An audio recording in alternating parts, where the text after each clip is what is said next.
October by far has been my favorite reading month. I pretty much loved every single thing I read this month. It made me extra excited to read as well. You guys know when you finish a book that you love from cover to back, it kind of reaffirms your love of reading. Some people say that they get a book hangover after finishing a really good book, I think, or is that when you finish an awful book? Anyways, I don't feel that. Reading good books makes me even more obsessed with reading, if that's possible. Anyways, the first book I finished in October was The Sundial by Shirley Jackson. If you watched my short form review of this, you already know my feelings about it. Prior to reading this one, my favorite Shirley Jackson was Hong Saman. And you know what? I still think Hong Saman is an exceptional one for me, but I think The Sundial has become my overall favorite by her. We have this wealthy family, the Hallorans, an unpleasant group of people. One of them, Aunt Fanny, has a premonition that the apocalypse is coming. Her and her family have been chosen to survive it and continue the human race after. Thus, they begin preparing and choose who outside of the family gets to survive with them. I don't find many books funny, especially if they're marketed as funny. If you want to know what my sense of humor is, it is this book. Dry or deadpan humor, in my opinion, is the best kind of humor, and this book is one of the finest deliveries of it. Something horrible is about to happen in this book, but at the same time, it felt so whimsical. I think in my short form review, I said that it combined the whimsy of a Wes Anderson film with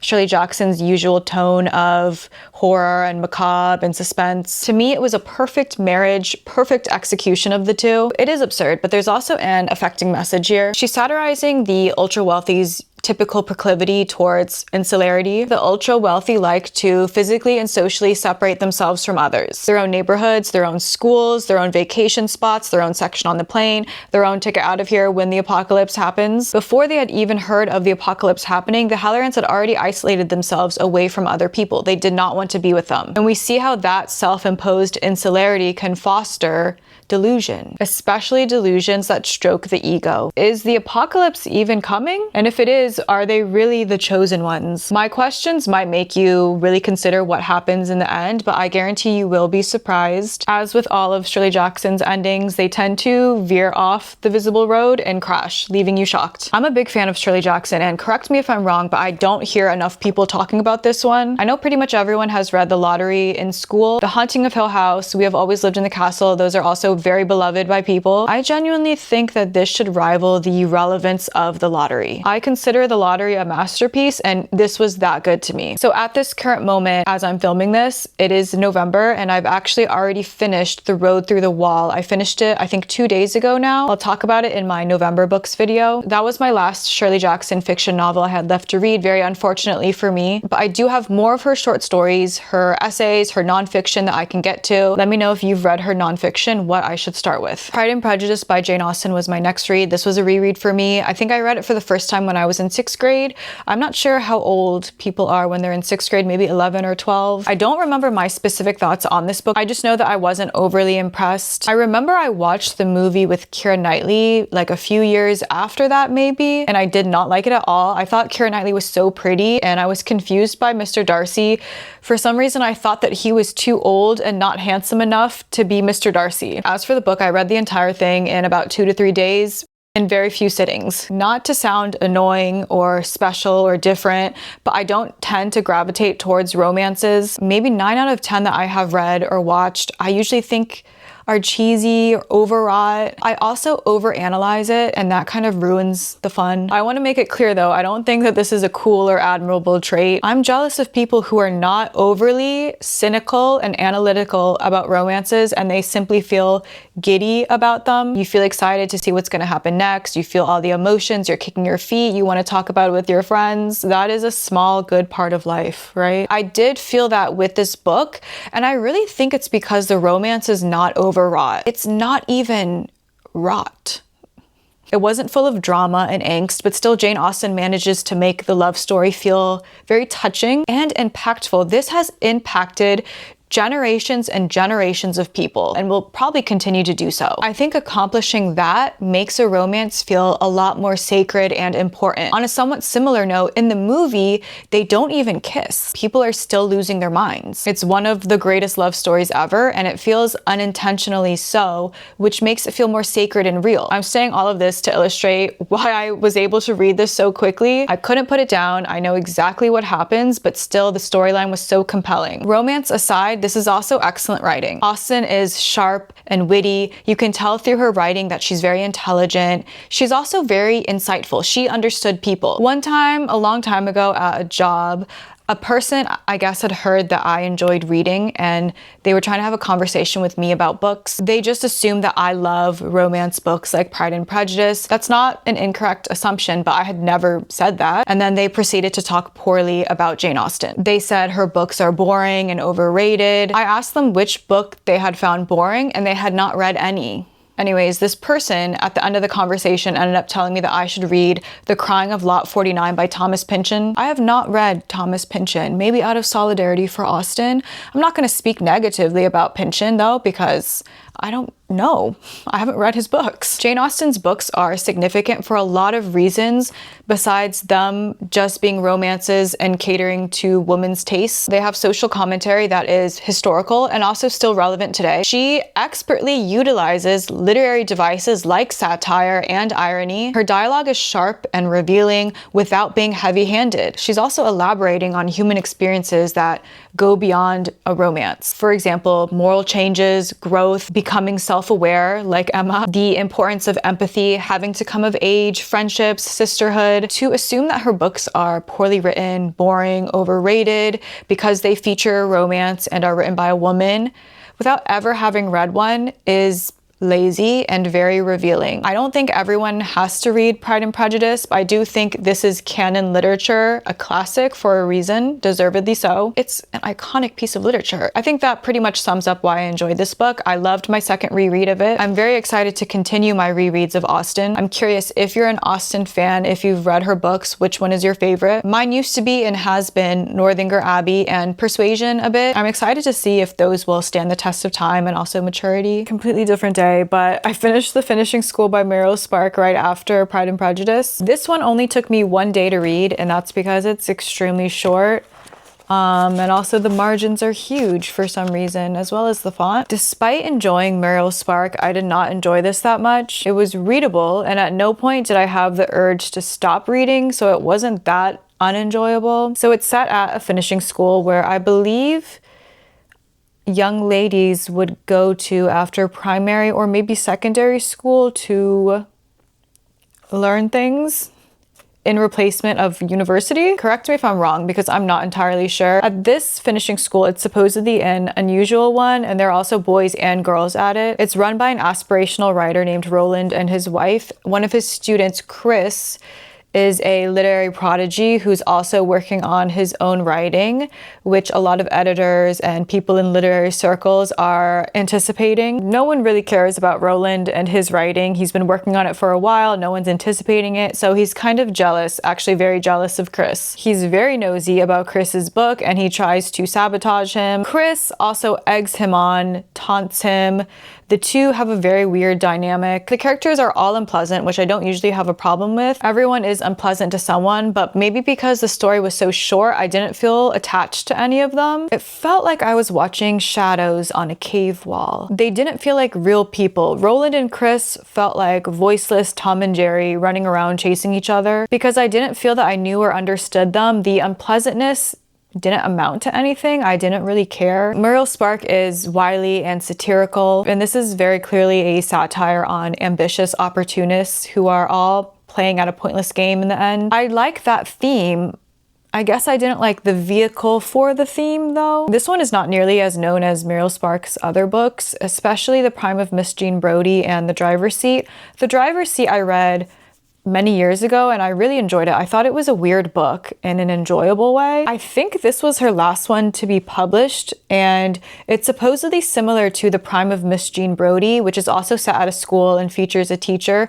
That one I haven't yet read. I'm hoping I do enjoy that one more. Like I said though, this was not an awful, pointless read. I did get through it and I'm happy that I did. The Soul of Kindness by Elizabeth Taylor was read next. The writer, not the actress, Elizabeth Taylor. This is my second one by her this year. Earlier I read A Game of Hide and Seek, if you remember me reviewing that, and it's my fourth that I've read by her, I think. I enjoy her stories, her writing style. She's quickly become one of my favorite authors. Angel is my favorite by her. The Soul of Kindness is a perfect companion piece for Angel because the two main characters are very similar. This one centers a woman named Flora, a seemingly lovely lady. Think Audrey Hepburn. Everyone adores her, even sensitive animals. At the beginning of the book, she's getting married to her sweetheart, and we follow the time period after, as well as a cast of characters who are all friends with Flora. Flora seems like a wonderfully kind person, someone who is beloved by everyone, but Taylor drops hints throughout that reveal her true character. She is kind, but she's also dismissive of anyone or anything that doesn't align with what she believes. She is unselfish and caring, but only when it's convenient for her, only to make herself feel good, to sleep better at night. She doesn't see her closest friends as they are or want to be seen, so simply put, she cannot see beyond herself. Really one of the most frustrating types of people, and because she's so fragile and soft-hearted, even though she's continuously hurting others, ignoring signs, lacking self-awareness,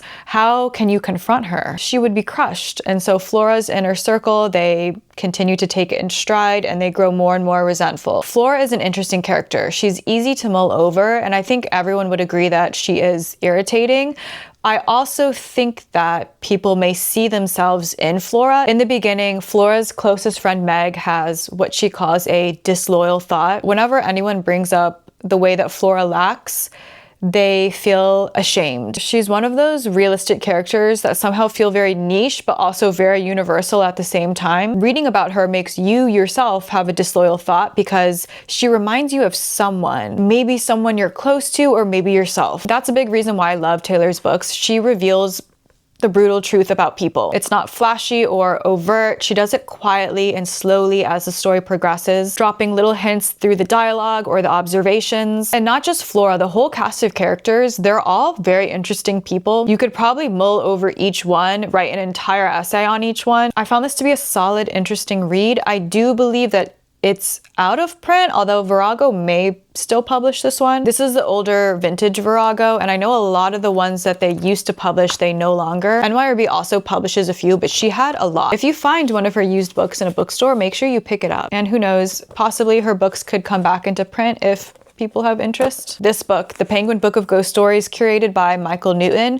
I had been reading / listening to this for quite a while. It's a collection of ghost stories spanning from the mid 1800s to early 1900s. We have a lot of famous writers here, such as Henry James, Elizabeth Gaskell, Charles Dickens, Edith Wharton, Ambrose Bierce. Back then, nearly all of the major writers were writing ghost stories. It was a period where it really flourished. The introduction gives several reasons as to why ghost stories were so popular at that time. I think one of them was they could make more money off of them, but I don't remember the reason why. I'll be honest, I thought half of the stories here were dull, particularly the ones that were written in the 1800s. The ghost or the terror is always used as a vehicle for some type of moral lesson or observation, something outdated, and I found that uninteresting. It felt stiff, like a schoolmaster teaching children not to break the rules by scaring them. The stories in the 1900s I enjoyed a lot more. I'll tell you which ones were my favorites. So Mary Wilkins Freeman, The Wind in the Rosebush, M.R. James, Oh Whistle and I'll Come to You, My Lad,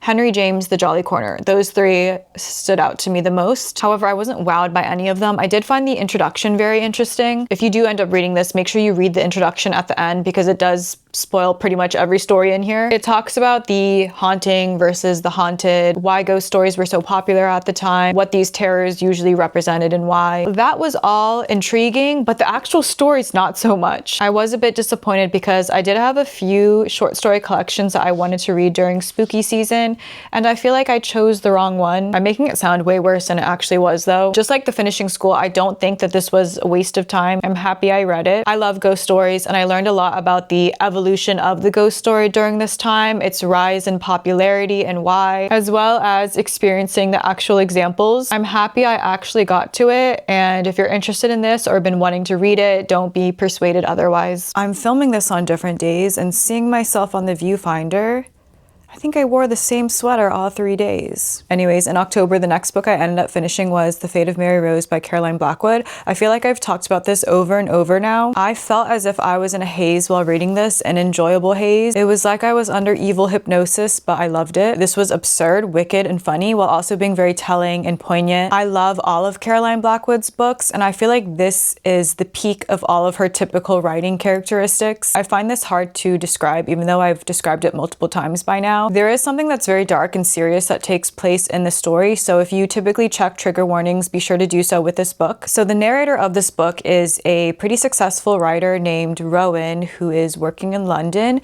and he ends up getting this woman named Cressida pregnant, and so he decides to marry her, even though he doesn't really have any intentions of being her husband and her being his wife, if you know what I mean. And Cressida also does not have those intentions either. It's pretty clear that actually Cressida doesn't really like men or even people in general. She just wanted a child. So she insists on raising her daughter Mary Rose in the English countryside because she thinks it's safer than London. Cressida is an interesting character. She has this propensity for purity, cleanliness, goodness. She's averse to sin and sexuality. Her and Rowan's relationship is very weird. Neither of them like or care about each other. Rowan initially found her attractive, but he also simultaneously feels repulsion and he finds her strange. Cressida, on the other hand, besides her obvious aversion towards men and people, we don't really know what she's thinking, but she does tolerate Rowan more than she tolerates other people. Every now and then, out of, I guess, very unserious, casual obligation,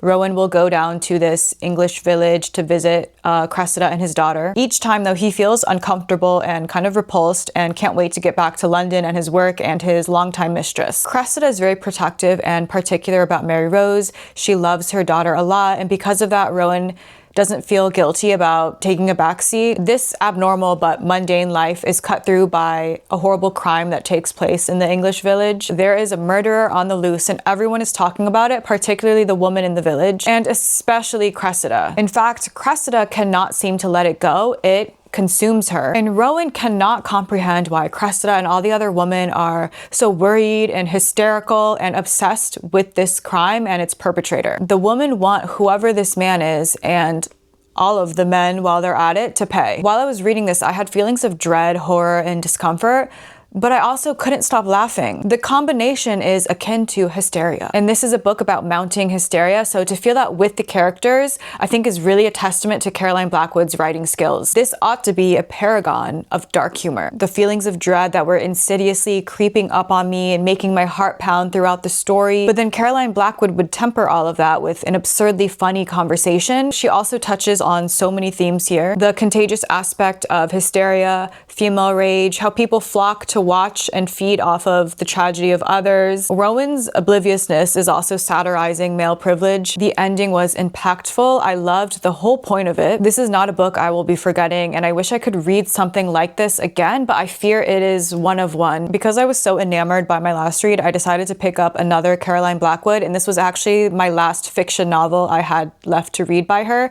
This is The Stepdaughter. It's very short though. This is more of a novella. The story is told in a series of letters that the main character, Jay, is composing in her head to an imaginary friend. Jay is a lonely woman whose husband recently left her for a young Parisian girl. Out of the separation, she gets an expensive, luxurious, high-rise New York City apartment, but the catch is, while her husband is out carousing in France, she's left with his daughter, her stepdaughter, Renata. Renata is a homely, awkward young girl, and that for some reason causes a lot of hatred and disgust in Jay. She can't stand the sight of her. She dreads having to interact with her. She's indirectly cruel towards her. Renata doesn't seem to mind or even notice. She spends her time baking and eating these instant cakes. Jay's nonsensical hatred for Renata is clearly displaced, but as it grows and grows, Jay finds it very difficult to control her cruelty towards Renata. You feel this increasing tension and dread for what's about to happen in this apartment where the characters seem to be isolated and trapped. However, Jay is not trapped in this apartment. She has a lot of dissatisfaction and anger for the way that her life has turned out, and Renata, being the pathetic, ugly child that she is, makes an easy target. Jay is the antithetical mother. If you do end up reading this, I know it's published currently by by Virago in the UK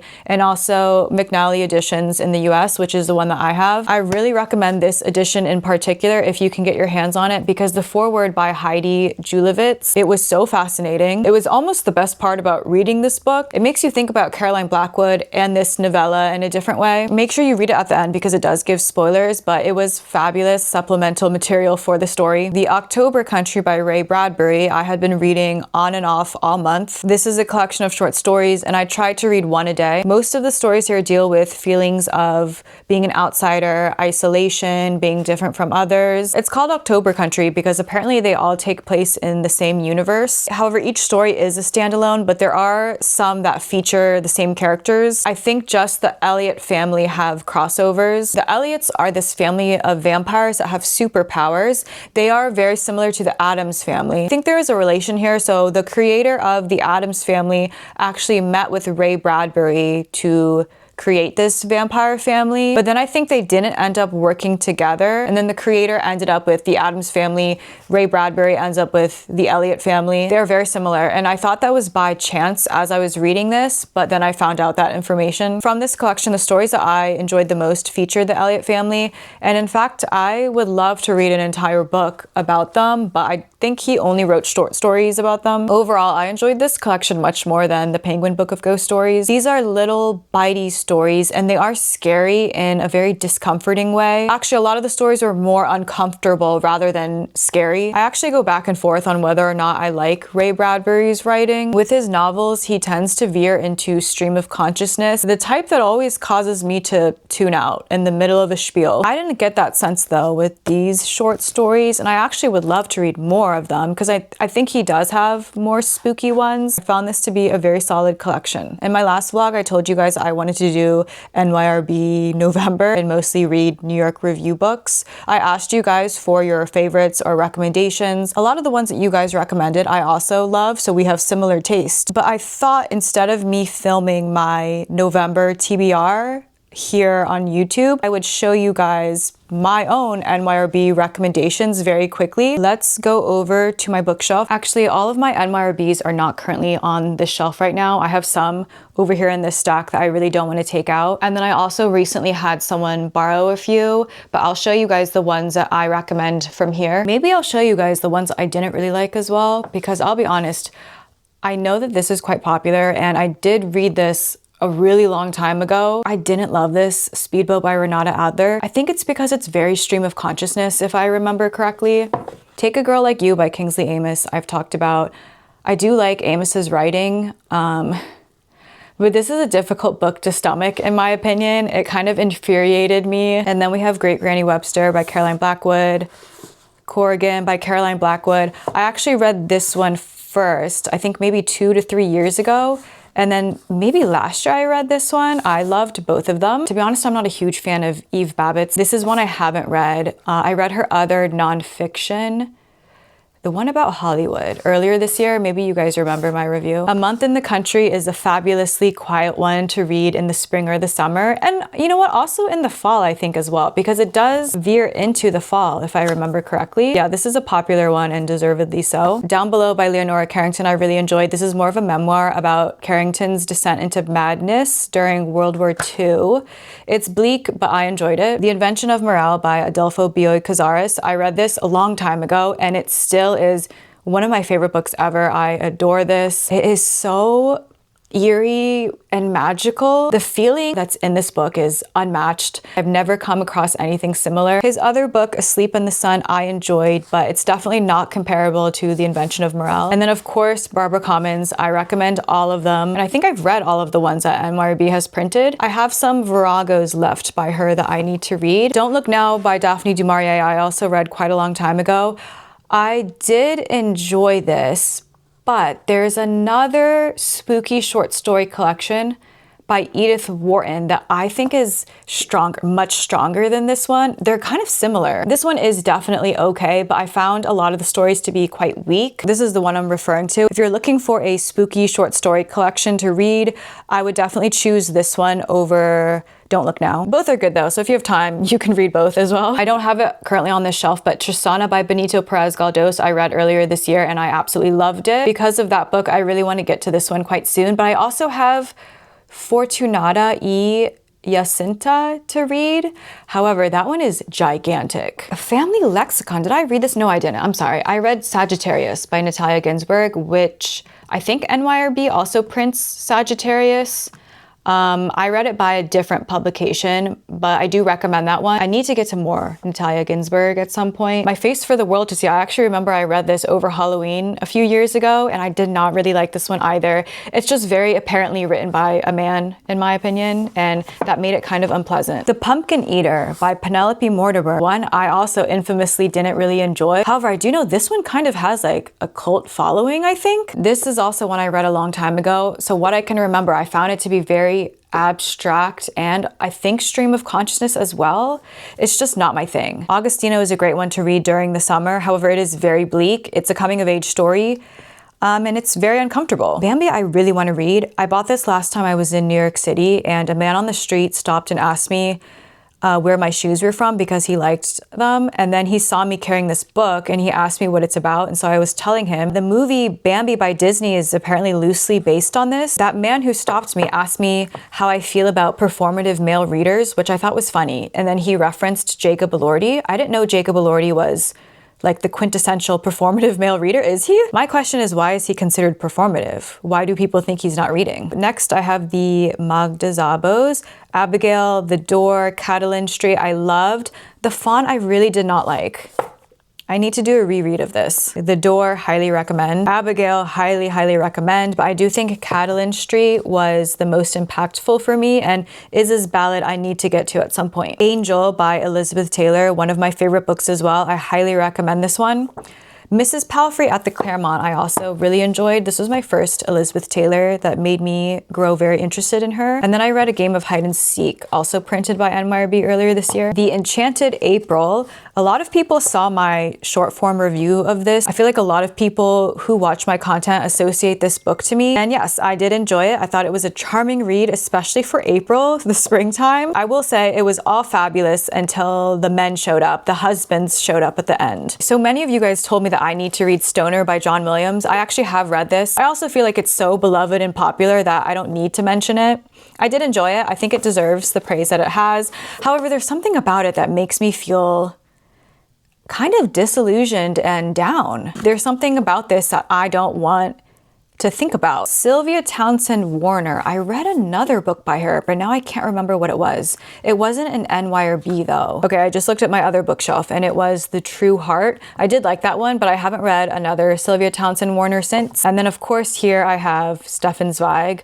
I recommend all of them. Let me try to list them in the order that I liked them. I think I'm gonna go The Post Office Girl #1, and this is the one I recommend the most to people. Beware of Pity #2. Chess #3, although I feel this is a close tie to Beware of Pity. Journey into the Past #4, however, I feel like this is a close tie to #3. And then I'll say Confusion last. I hope that was helpful and possibly interesting for you guys. I also hope that everyone has a great reading month in November, and as always, thank you for watching.